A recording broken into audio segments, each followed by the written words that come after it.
We're entering the, I don't know what gate ito, no, but this is the side of Petra we're entering. Welcome to Petra. Pasok na tayo. I think sobrang dami yung sites sa loob. Ang feedback ko lang dito, you have yung mga vultures, no, mga nagbantay sa mga sakyan. They're really pestering yung mga tourists, although in fairness may mga tourism police officers, no, but if you're new here, dami mga pag parking mo, no, hiharas ka.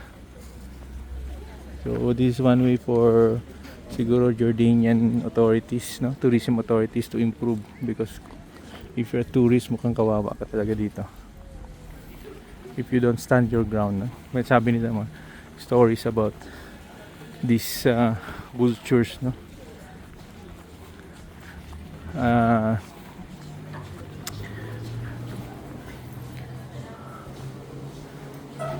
Hello.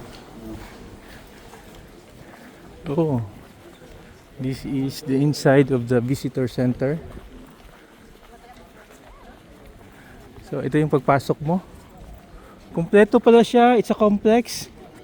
No, tingnan mo, oh. Dami pala, oh. No?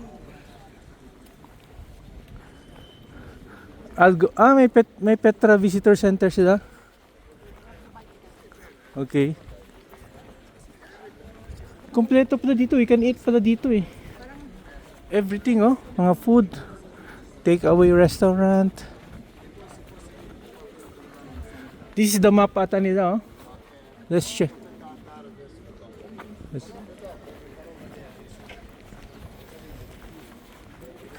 We have rented a car, kaya yung parking was really something na stressful here, no, because you have a lot of people pestering you with a lot of questions.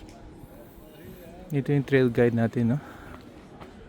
Wow, ang ganda. And we're entering visitor center.